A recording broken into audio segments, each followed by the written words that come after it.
그럼 이제 돌트신경을 살펴보는 시간을 가지도록 하겠습니다. 오늘 우리가 먼저 살펴볼 부분은 돌트신경 첫째 교리의 제12항입니다. 돌트신경 첫째 교리 제12항의 문제들을 먼저 풀어본 후 제13항을 살펴보도록 하겠습니다.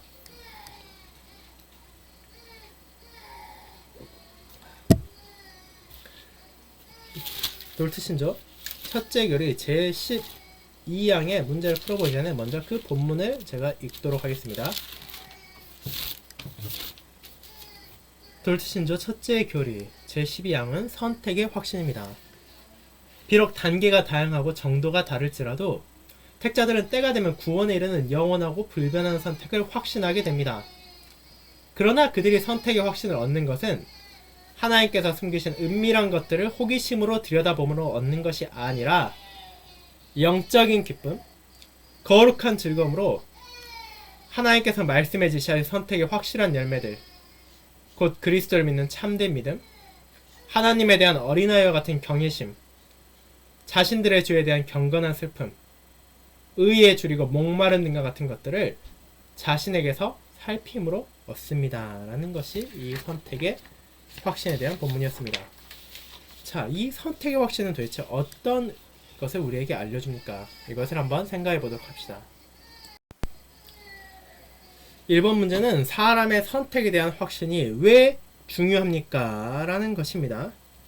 자, 선택에 대한 확신 왜 중요합니까? 물론 이 선택은 우리가 이 앞선 항들에서 본 것처럼 하나님께서 선하신 기쁨에 기초를 둔 선택이자 불변한 선택에 대한 것입니다. 그렇다면 이 선택에 대한 확신이 왜 중요합니까? 그 이유는 간단합니다. 그 선택을 확신하지 않는다면 그 누구도 위로를 받을 수 없기 때문입니다. 내가 하나님의 택자가 하나님의 선택 안에 있는지 없는지를 알지 못한다면, 매일매일 흔들린다면 어떻게 위로를 받을 수 있겠습니까? 그렇게 신자는 단계가 다양하고 정도가 다를지라도 정말로 때가 되면 구원에 이르는 영원하고 불변한 선택을 확신하게 됨으로써 위로를 받게 된다는 것입니다. 자, 그렇다면 이제 2번 문제를 봅시다. 우리가 그 선택에 대한 확신을 어떻게 얻을 수 있습니까? 2번 문제를 보겠습니다. 우리는 선택에 대한 확신을 어떤 방식으로는 얻을 수 없습니까? 우리는 그것을 어떻게 얻을 수 있습니까? 베드로가 베드로서 1장 10절에서 기록한 것은 무엇입니까? 자, 선택의 확신을 생각해 보도록 합시다. 먼저 베드로서 1장 10절은 다음과 같습니다. 그러므로 형제들아 너희 더욱 힘써 너희 부르심과 택하심을 굳게 하라. 너희가 이것을 행한즉 언제든지 실족하지 아니하리라 라는 것입니다. 자, 그렇다면 이제 봅시다. 선택에 대한 확신, 첫째로 어떤 방식으로 얻을 수 없는지를 우리는 생각해 봐야 합니다.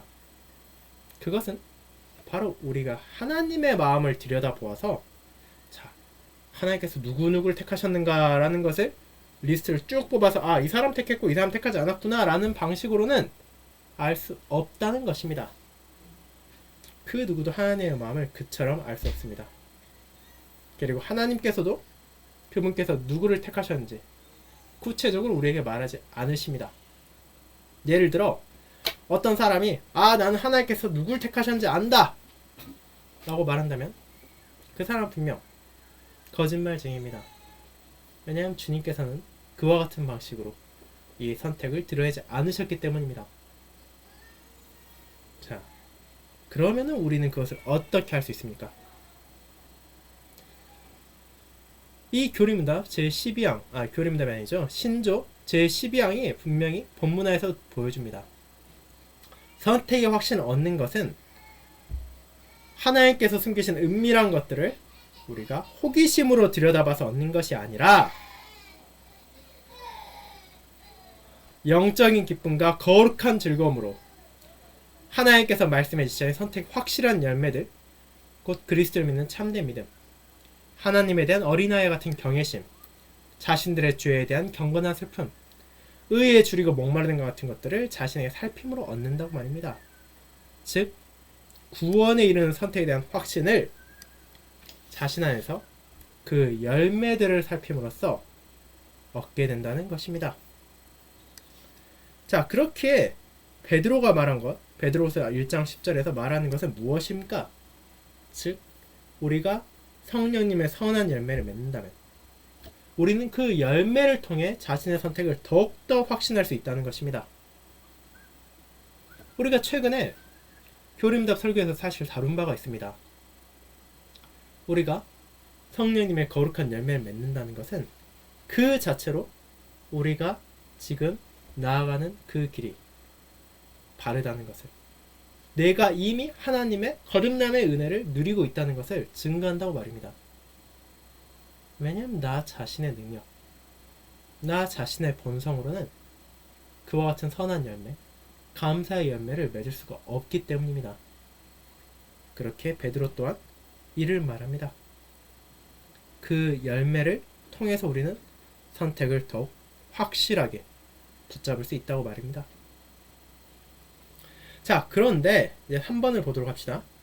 그런데 성도들이 하더라도 자신의 선택에 대해 의심할 때가 있습니다. 자, 그에 대해 세 가지를 살펴보겠습니다. 먼저 A번, 무엇이 이 의심을 불러일으킵니까? 자, 무엇이 우리의 선택에 대한 의심을 불러일으킵니까? 그것은 바로 우리가 여전히 죄와 단점을 가지고 있기 때문입니다. 자, 우리의 선한 열매, 성령님의 열매를 통해 이 택함에 대한 확신을 가진다면 동시에 우리가 맺게 되는 나쁜 열매들은 마치 우리가 택함을 받지 않았다는 것을 보여주는 것처럼 느껴지기도 합니다. 그렇게 우리는 죄를 지을 때, 연약함을 드러낼 때 정말로 내가 주님 안에 있는 것인가? 주님의 은혜를 받고 살아가는 것인가? 라고 의심할 수도 있습니다. 자, 그런데 여기서 교부들에 의해 묘사된 이 사안에 관련된 선택의 열매들을 보도록 합시다. 3번의 B번입니다. 자, 교부들은 이 선택의 열매를 어떻게 말하는지를 제가 하나씩 읽어보겠습니다. 그리스도를 믿는 참된 믿음, 하나님에 대한 어린아이와 같은 경외심, 자신들의 죄에 대한 경건한 슬픔, 의에 줄이고 목마름 등과 같은 것들이라 말합니다. 자, 이미 여기에서 죄가 여전히 우리 안에 남아있다는 것을 전제하고 있음을 볼 수 있습니다. 그리고 이 안에서 우리가 찾아볼 수 없는 것은 무엇입니까? 교부들은 완벽한 순종을 이루어야 이 선택에 대한 확신을 가질 수 있다고는 절대 말하지 않습니다. 왜냐하면 그것은 이 땅의 삶에선 우리에게는 맺힐 수 없는 것이기 때문입니다. 즉, 이제 C번을 보도록 합시다. 택자는 죄와 의로움에 대해 어떤 태도를 가집니까? 이것이 연결됩니다. 우리에게 죄가 여전히 남아있습니다. 그런데 선택의 증거, 선택의 확신은 죄의 결핍에 있는 것이 아닙니다. 죄가 없기에, 죄가 하나도 남아있지 않고 죄를 하나도 짓지 않기에 선택받았다는 것이 아니라 그 선택의 증거는 그 죄를 어떻게 바라보는가, 그 죄에 대한 태도와 반응에 있다는 것입니다. 오직 택자만이 자신의 죄에 대해 슬퍼하고 그 죄로부터 멀어지기 때문입니다. 그렇게 택자는 죄와 의로움에 대해 다음 같은 태도를 가집니다. 죄에 대해서는 슬퍼하고 죄에 대해서는 멀어지되 오직 그리스도 안에서 주어진 의로움에 목마르고 줄입니다. 즉, 아무리 죄가 우리 주변에 있다 하더라도 그것을 멀리하고 점점 더 의로움을 향해 나아가며 그 의로움을 끊임없이 갈망하고 그 온전한 의로움이 주어질 날을 소망한다는 것입니다. 그것이 바로 택자들이 가진 죄와 의로움에 대한 태도입니다. 자, 그렇다면 이제 교부들이 이와 같은 것을 통하여 반박하고자 한 알미니안주의자들의 주장이 무엇인지를 생각해 보겠습니다. 4번입니다. 알미니안주의자들은 성도들이 그들이 끝까지 견인될 것이고 영원한 구원을 받을 것을 확신할 수 있다고 믿습니까? 왜 그렇습니까? 자, 먼저 확신할 수 있는지 없는지를 생각해 보도록 합시다. 돌트신경 교부들, 즉 개혁교회에서는 그것을 믿을 수 있다고 고백합니다. 하지만 알미니안주의자들에게는 그것은 존재할 수 없습니다. 그 누구도 자신의 불변하는 선택에 대해 완벽하게 확신할 수 없습니다. 그 이유 무엇입니까? 우리가 이미 긴 시간을 통해 살펴보았지만 그들에게 있어서 한 사람의 운명은 자기 자신의 손에 달려있기 때문입니다. 그것은 하나님께 매여 있는 것이 아닙니다. 결국 내가 믿을지 내가 믿지 않을지, 서로 내가 지금 믿는다 하더라도 1년 뒤에 혹은 10년 뒤에 계속해서 하나님을 믿을지, 그 믿음 안에 살아갈지는 나 자신도 알 수 없습니다. 그렇다면 그 안에 어떤 확신이 있겠습니까? 그들은 영원한 확신을 가질 수 없습니다. 자, 그럼에도 불구하고 그들 또한 성도들이 확신을 가질 수 있다고 말합니다. 그 확신은 도대체 무엇입니까, 그럼? 자, 거기에 대해서 또 세 가지 문제를 통해 생각해 보겠습니다. 자, 알미니안 주의자들이 말하는 성도들이 가질 수 있는 확신은 어떤 것입니까? 그것이 A번입니다. 자, 그들이 가지는 확신은 무엇입니까? 바로 자신이 하나님의 은혜 안에서 견인될 것이라는 확신이 아니라, 그들이 가지는 것은 내가 견인될 수도 있다라는 확신입니다. 즉, 어디까지나 가능성에 대해 살펴볼 뿐이지 분명한 확신을 가지는 것이 아니라는 것입니다. 자, 그렇다면은 그 가능성, 즉 견인될 수 있다는 확신은 무엇에 근거하고 있습니까? 그것은 신적인 은혜로 확신할 수 있다고 합니다. 어쩌면 견인의 부족함이 없도록 필요한 은혜를 확신할 수 있을지도 모른다고 말합니다. 그런데 여전히 그것은 사람에게 달려 있습니다. 즉, 사람의 불확실함에 그것이 있기 때문에 그것은 흔들릴 수 있다는 것입니다. 자, 우리는 그대로 우리를 또 하나 이것을 읽게 됩니다. 이 생애에서는 가변적이며 불확실한 조건에 기초하지 않은 영광에 이르는 불변하는 선택의 열매나 자아식이나 확신은 없다고 말입니다. 즉, 그들은 가변적, 불확실한 조건 안에서 확신을 가진다는 모순된 말을 합니다. 그들은 이 선택의 조건을 믿음이라 말합니다. 즉, 사람이 믿을 때 그 확신을 가질 수 있지만 그 확신은 동시에 온전한 확신이 될 수 없습니다. 왜냐하면 그들의 고백 안에서 아무리 참으로 중생한 신자라 하더라도 칭의의 믿음 또한 은혜와 구원에서 완전히 그리고 확실히 타락할 수 있기 때문입니다. 그렇게 그들은 스스로의 믿음에 대해서 완벽한 확신을 가질 수 없기에 이 선택에 대한 근거 또한 완벽하게 확신할 수 없습니다. 그렇게 우리는 그 알미니안 주의자들이 말하는 불확실한 조건에 기초한 확신은 어떤 확신도 될 수 없다는 것을 분명하게 말하는 것입니다. 자, 그럼 이제 6번을 봅시다. 성경에는 성도들이 그들의 선택에 대한 확신을 즐거워하는 증거가 있습니다. 그중 일부의 예를 들어보도록 합시다. 자, 봅시다. 우리는 바울이 말하는 것을 볼 수 있습니다.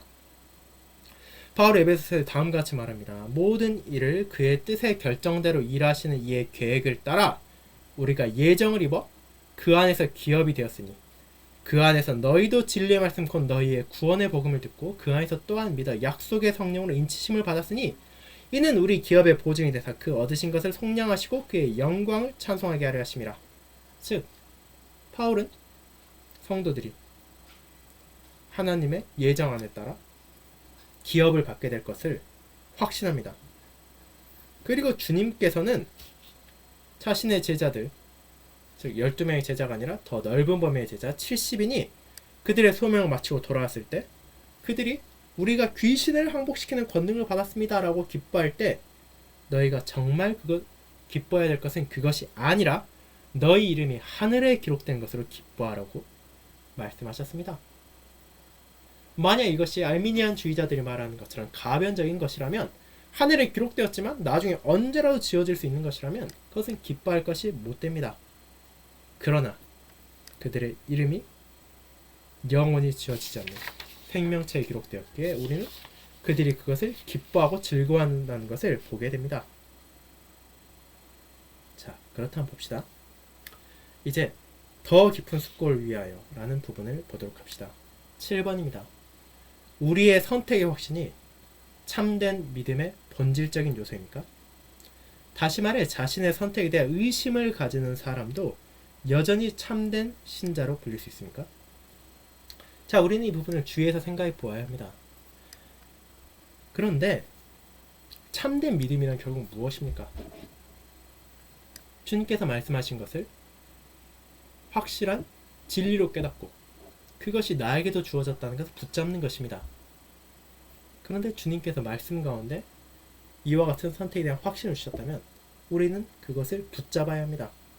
물론 우리 또한 여전히 연약합니다. 우리 안에 죄가 있고 연약함, 완악함이 남아있는 것이 사실입니다. 그렇기 때문에 때때로 우리가 흔들릴 수 있다는 것을 부인하지 않습니다. 그것은 교부들도 부인하지 않습니다. 그럼에도 불구하고 우리는 그것에 흔들리는 것이 아니라 이 믿음을 더욱더 붙잡고 살아가야 합니다. 자신의 선택에 대해 의심을 가지고 위로를 거부하는 것이 아니라 그 선택의 위로를 더욱더 붙잡아야 하는 것. 그것이 바로 참된 신자의 자세라는 것입니다. 자, 그 부분을 사실 우리는 이 돌트신조 첫째 규례 그 뒷부분에 조금 더 살펴볼 것입니다. 그렇게 그 부분을 또 우리가 기대하도록 합시다.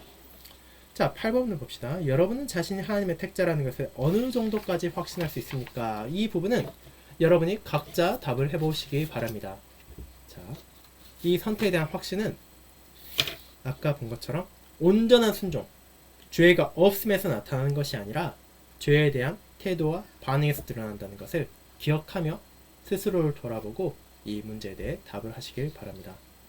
그럼 이제 제 13항을 보도록 하겠습니다. 제 13항, 이 확신의 가치입니다. 즉 앞에서 계속해서 말하고 있는 선택, 한정된 작전, 선택에 대한 하나의 작정, 예지된 믿음에 근거하지 않은 선택, 그리고 하나님의 선하신 기쁨에 기초를 둔 선택, 불변한 선택, 그 선택에 대한 확신을 할 때 그것이 어떤 가치를 가지고 있는지를 이 13항에서 함께 살펴보도록 하겠습니다. 제 13항 낭독하도록 하겠습니다. 이 선택에 대한 깨달음과 확신을 통해 하나님의 자녀들은 날마다 그들 자신을 하나님 앞에 겸비케 하고 그분의 깊으신 긍휼을 경배하며 그들 자신을 정결케 하고 그들을 먼저 지극히 사랑하신 그분을 쉼없이 열렬히 사랑하기 위한 더 큰 이유를 갖게 됩니다. 그러므로 이 선택의 교리와 이 교리에 대한 숙고가 하나님의 계명을 순종함에 있어 그들을 나태하게 하거나 거짓된 안정감을 가져온다는 것은 전혀 사실이 아닙니다.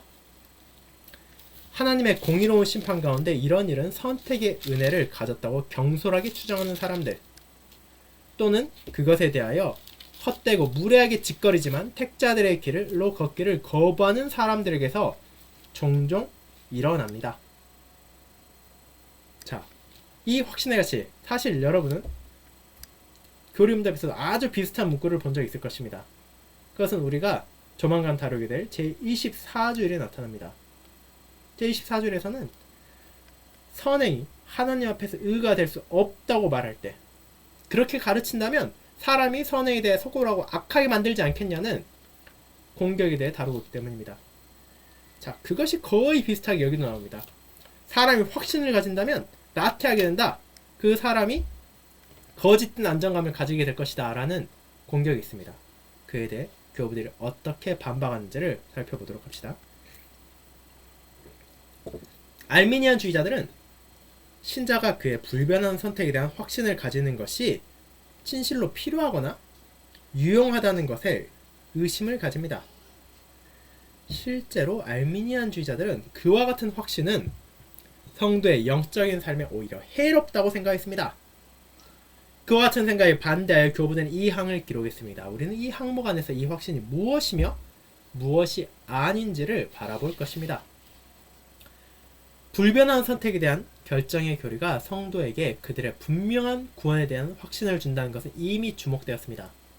결국 이 확신은 성도에게 풍성한 위로를 줍니다. 하지만 그것이 주는 것은 위로만이 아닙니다. 교부들은 그들의 불변한 선택에 대한 확신이 성도들로 하여금 하나님 앞에 겸비하게 하는 더 큰 이유를 준다고 명시합니다. 야곱은 그가 어떤 선한 일도 악한 일도 행하기 전에 선택되었습니다. 그의 선택의 이유는 완전히 그에서 벗어난 하나님의 선하신 기쁨과 결정 안에 있었습니다. 그는 그가 행한 어떤 것으로 말미암은 것이 아니라 오직 은혜로 말미암아 구원받았습니다. 게다가 하나님께서는 그 무엇도 그 누구도 야곱을 구원으로부터 떼어놓는 것을 허가하지 않으셨습니다. 심지어 야곱 자신의 죄와 약함조차도 말입니다. 만약 야곱이 스스로 그것을 유지해야 했다면 그는 분명 그 은혜로부터 떨어져 나갔을 것입니다. 하지만 하나님께서는 그분의 선택의 결정이 야곱에 의해 취소되도록 허용하지 않으셨습니다. 그분께서는 그를 위해 계획하신 것을 성취하셨습니다. 그렇게 야곱의 선택과 구원, 견인은 온전히 하나님의 선물이었습니다. 그렇다면 그에 대해 야곱이 자기 자신을 높일 조금의 여지라도 있습니까?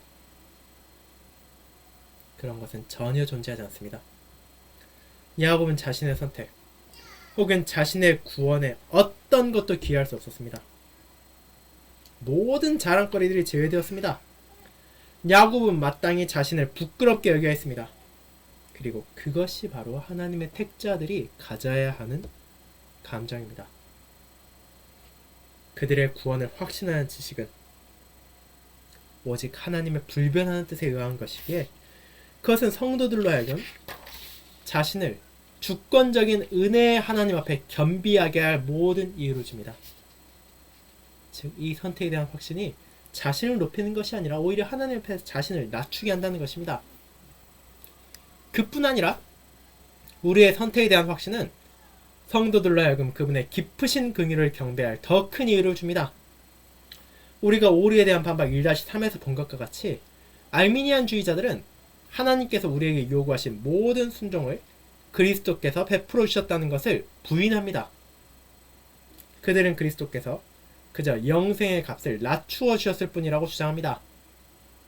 온전한 순종 대신 하나님께서 우리에게 요구하시는 모든 것은 이제 사람이 행할 수 있는 믿음의 행동이라고 말합니다. 사람은 자신의 믿음을 통해 스스로의 의로움을 획득해야 한다는 것이 결국 알미니안주의자들의 주장입니다. 하지만 성경은 그리스도께서 우리의 의로우심을 가르치십니다. 그분께서는 하나님께서 우리에게 요구하신 모든 것을 우리에게 베풀어 주셨습니다. 그분께서는 그저 그 값을 낮추신 것이 아닙니다. 그분께서 그 모든 값을 치르셨습니다. 알미니안주의자들이 믿는 것처럼 사람이 택함을 받기 위해 반드시 성취해야 하는 어떤 조건도 존재하지 않습니다. 하나님께서 우리에게 요구하신 모든 것을 그리스도께서 제공하셨기 때문입니다. 우리의 선택은 그리스도께서 온전히 성취하신 사역에만 온전히 기초를 둘 뿐, 우리가 할 수 있는 어떤 것에도 매여 있지 않습니다. 그와 같은 이유로 우리의 선택은 확실하며 불변합니다. 이제 그분을 믿는 사람의 선택에 확신할 이유는 믿는 자가 자신의 불완전한 믿음과 신실함을 통해 자신의 택함을 확신해야 하는 것보다 그리스도의 온전한 사역만이 훨씬 위대한 것이기 때문입니다. 교부들은 이어서 말합니다. 우리의 선택에 대한 확신은 성도들을 정결하게 하는 더 큰 위로를 준다고 말입니다. 이 확신은 더 큰 거룩함을 위한 동기입니다. 여러분은 달리기 경주를 본 적 있습니까? 두세 명이 달려가는 과정을 승리하기 위한 강렬한 열정들이 서로 간에 불타오릅니다. 하지만 셋 가운데 한 명이 넘어지거나 크게 뒤처질 때 승리를 향한 그의 소망은 사라져갑니다. 만약 그가 내가 정말로 이길 수 있을지 의심하고 결국 내가 이렇게 쓸데없는데 힘을 쏟을 필요가 있나라고 생각하게 된다면 그는 함께 달린 것을 멈추며 그 경주에서 분명히 지게 될 것입니다.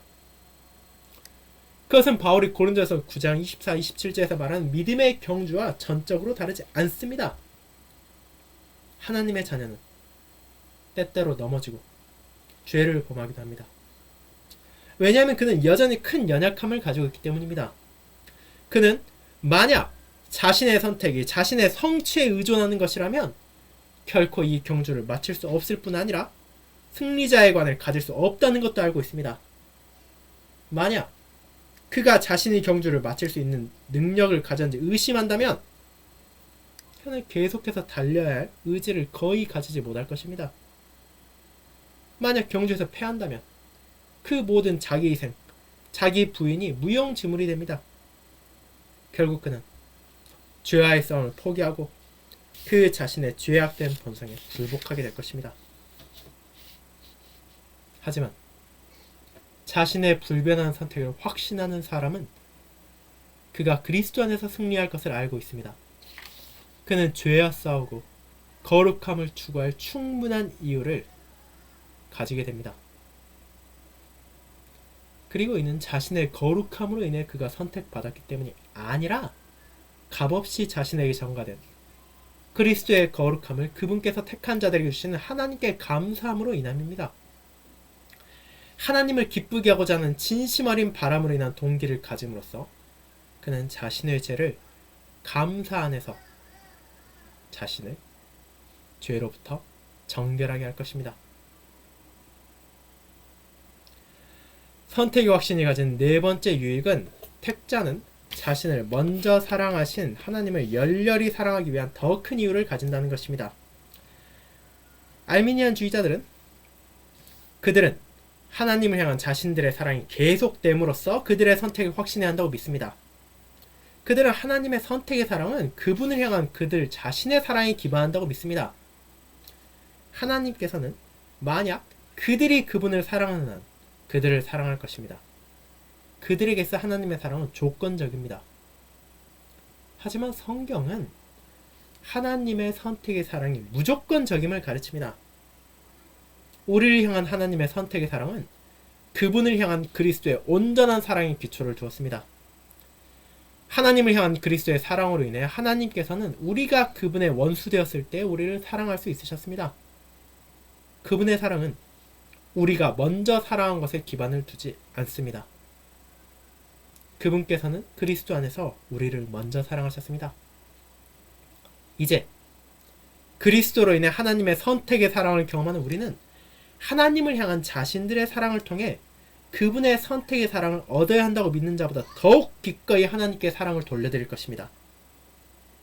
왜냐하면 하나님의 무조건적인 선택의 사랑을 돌려드리는 것이 하나님의 조건적인 선택의 사랑을 획득하는 것보다 훨씬 기쁘기 때문입니다. 이 항이 말하는 두 번째 부분은 선택의 확신이 사람을 나태하게 하거나 거짓된 안정감에 빠뜨리지 않는다는 것입니다. 사람은 만약 자신의 선택이 확실하고 불변한다면 자신이 무엇을 해도 상관없다고 느낄 수도 있습니다.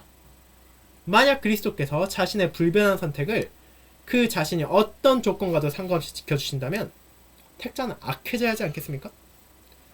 그의 선택, 그의 구원이 자신의 선행에 기반하고 있지 않다면 그런 행동을 하는데 어떤 인센티브가 있겠습니까? 여러분은 이와 같은 질문들이 하이델베르 교회문답의 제64문답에서 답하는 종교개혁 시대 로마의 반펠라기우스주의자들이 말하는 질문이라는 것을 깨닫게 될 것입니다.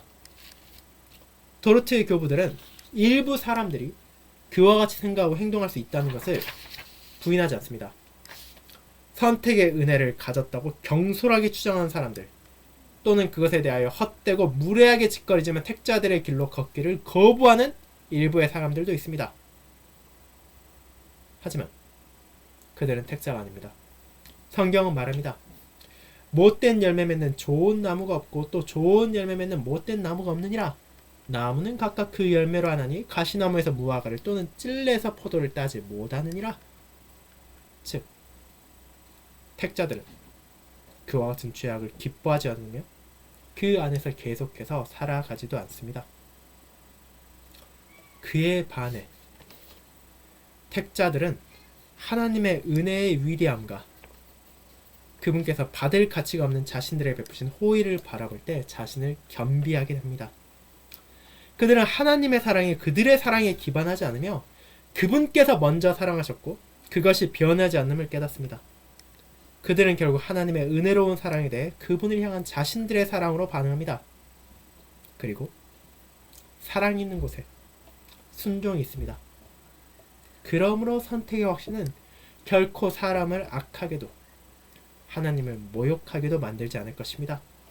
그와 반대로 선택의 확신은 감사의 선행을 위한 가장 가치 있는 자극이 됩니다. 자, 이것이 바로 우리가 가지는 확신의 가치입니다.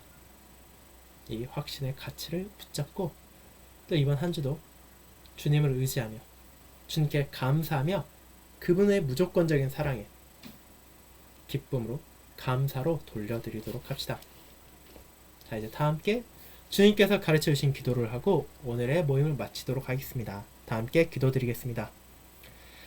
하늘에 계신 우리 아버지여, 이름이 거룩히 여김을 받으시오며 나라가 임하옵시며 뜻이 하늘에서 이룬 것 같이 땅에서도 이루어지이다.